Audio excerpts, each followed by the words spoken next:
মুখের ম্যাসাজ হাতে লাগে যেন এক নতুন খেলা, ত্বকের গভীরে শক্তি জাগে, সতেজ লাগে সারাবেলা। কে জানে কেমন হলো কবিতাটা? যাচ্ছে তাই হলো, তাই না? খুব সুন্দর করে অত ভাষা দিয়ে কবিতা তো লিখতে পারি না, তাও যেটা মনে হলো সেটাই বললাম। তো হ্যালো ভিউয়ার্স, কেমন আছো তোমরা সবাই? নিয়ে চলে এলাম আর একটা নতুন ব্লগ। এখানে আমি রান্না বান্না, খাওয়া দাওয়া, হাসি মজা কিছুই দেখাচ্ছি না। এখানে দেখতেই পাচ্ছ আমি মাসাজ দেখাচ্ছি, সেটাও আবার মুখের মাসাজ। মানে মুখকে তুমি কিভাবে স্লিম রাখবে, কিভাবে তোমার মুখে জ লাইন আসবে। তোমার যা বয়স, দেখতে তোমাকে তার থেকেও 10-15 বছর কম লাগবে। আমরা যারা স্বাস্থ্য সচেতন তারা বডি স্লিমিং নিয়ে অনেক কিছুই করি, অনেক ব্যায়াম করি, যোগা করি, কিন্তু মুখের ব্যাপারে কিন্তু আমরা খুব একটা কনসিয়াস নই। আমরা কিন্তু কাউকে কাউকে দেখি তার বডি স্লিম, কিন্তু মুখে একগাদা চর্বি জমে রয়েছে। এর ফলে তার যা বয়স তার থেকে হয়তো বেশি, আরেকটু বেশি বয়স্ক লাগে। এখন দেখো, মানুষের বয়স হলে তাকে তো বয়স্ক লাগবেই, এটা তো চিরসত্যি। কিন্তু বয়সটাকে ধরে রাখার ক্ষমতা আমাদের হাতে কিন্তু কিছুটা আছে। সেটা যদি আমরা রোজ দিন করতে পারি তাহলে কিন্তু আমরা আমাদের এই পরীক্ষায় সফল হবই। হ্যাঁ, এখন যদি তোমরা ভাবো ওই যে অ্যান্টি এজিং ক্রিমগুলো যেগুলো বাজারে পাওয়া যায় সেইগুলো মাখলেই, মানে চাড্ডি মেখে নিলেই তোমাকে দেখতে 10-15 বছর কম লাগবে, সেটা কিন্তু ভুলভাল কথা। সেটা একমাত্র টাকা ওয়েস্ট করা ছাড়া আর কিছুই নয়। বাড়িতে সামান্য নারকোল তেল বা সর্ষের তেল অথবা বডি অয়েল অথবা তোমাদের কাছে যা ক্রিম থাকবে সেই ক্রিম ইউজ করলেই এই কাজটা কিন্তু যথেষ্ট ভালোভাবে করা যায়। শুধু একটু লক্ষ্য রাখবে, যে জিনিসটা ইউজ করলে তোমার অ্যালার্জির প্রবণতা বেশি থাকবে সেইটাকে বাদ দেবে, সেইটা বাদে অন্য জিনিস ইউজ করবে। মানে বলতে চাইছি, ম্যাসাজ করতে গেলে তো একটু তেলা তেলা ব্যাপারটাকে মুখের মধ্যে লাগাতে হবে, আনতে হবে, নাহলে তো ম্যাসাজ করবে কি করে?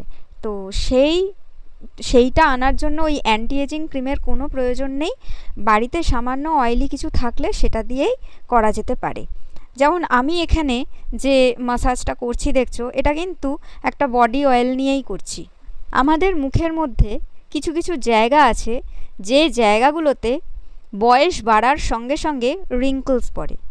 এটা নিশ্চয়ই তোমরা লক্ষ্য করেছো। সেগুলো কোন কোন জায়গা? যেমন হচ্ছে চোখের কোল, তারপরে ঠোঁটের দুপাশ। চোখের কোল মানে চোখের নিচের দিকটা, এবং চোখের উপরের দিকটাতেও কিন্তু ওই ছোট ছোট রিঙ্কলস পড়া শুরু হয়। ও আরেকটা জায়গা আছে, সেটা হচ্ছে কপালের জায়গাটা। বয়স 30 থেকে 35 বছরের পর থেকেই এই সব জায়গাগুলোয় ছোট ছোট ছোট ছোট রিঙ্কলস পড়া শুরু হয়। দেখো, সেগুলো কিন্তু পড়বেই, যত বয়স বাড়বে সেগুলো পড়বেই। কিন্তু তোমরা যদি একটু সচেতন হও, রেগুলার হাতে 10 মিনিট সময় নিয়ে যদি আমি যে পদ্ধতিতে ম্যাসাজ করছি সেই পদ্ধতিতে ম্যাসাজ করো, তাহলে কিন্তু এই রিঙ্কলসগুলো আরও 10-20 বছর পরে পড়বে। মানে আর কিছুই না, তোমরা বয়সটাকে একটু 10-20 বছর ধরে রাখলে। আর এটা তো আমরা সব মেয়েরাই জানি, ম্যাসাজ কখনো উপর থেকে নিচের দিকে করতে নেই, সবসময় নিচ থেকে উপরের দিকে করতে হয়, যাতে মুখটা ঝুলে না যায়, মুখটা যেন উঠে থাকে। দেখতেই পাচ্ছ যে যে জায়গাগুলোয় রিঙ্কল পড়ে সেই জায়গাগুলো ধরে ধরেই কিন্তু আমি খুব টেনে টেনে ম্যাসাজ করছি। মানে একটা কোঁকড়ানো জামা, ঠিক আছে, অথবা কোঁকড়ানো কাগজকে যদি তুমি একটা ফ্ল্যাট জায়গায় রেখে বেশ কিছুক্ষণ ধরে টানো, দুদিক দিয়ে টানো, তাহলে কিছুটা হলেও সেই কোঁকড়ানো ব্যাপারটা কিন্তু কম হবে, তাই না? আর সঙ্গে হাতের গরম থাকে, এর ফলে হাতের গরমটাও কিন্তু আমাদের ত্বকে লাগে, যার জন্য ত্বকটা আরও টান টান হয়। আর এটা কিন্তু 1-2 দিনের কাজ না, এটা কিন্তু তোমাকে রেগুলার 5 থেকে 10 মিনিট করলেই যথেষ্ট। আচ্ছা, এবার চলে আসি মুখের ম্যাসাজ করলে বার্ধক্যের ছাপ পড়তে কেন দেরি হয় সেই আলোচনা নিয়ে। এটা আমরা মেয়েরা বিশেষ করে অনেকেই জানতে কিন্তু খুব আগ্রহী। মুখে রেগুলার ম্যাসাজ করলে বার্ধক্যের ছাপ পড়তে দেরি হয় কারণ এটা ত্বকের কোলাজেন উৎপাদন করতে সাহায্য করে, মানে কোলাজেন উৎপাদন বৃদ্ধি করে। এখন তোমরা বলবে যে কোলাজেন ব্যাপারটা কি? কোলাজেন হলো তোমার শরীরের সবচেয়ে বেশি পরিমাণে থাকা একটা প্রোটিন। এটা কোথায় কোথায় থাকে না এটা ত্বক, হাড়, পেশি এবং অন্যান্য সংযোগকারী টিস্যুর মধ্যে শরীরের বিভিন্ন অংশে পাওয়া যায়। তো যাই হোক, এই কোলাজেন ত্বকের স্থিতিস্থাপকতা বা ওই টান টান একটা যে ভাব সেটাকে বজায় রাখতে সাহায্য করে। মাসাজ করলে কি হয় না, মাসাজ করলে মুখের পেশিগুলো শিথিল হয়, আর এর ফলে কি হয় না, ত্বক উজ্জ্বল ও মসৃণ দেখায়।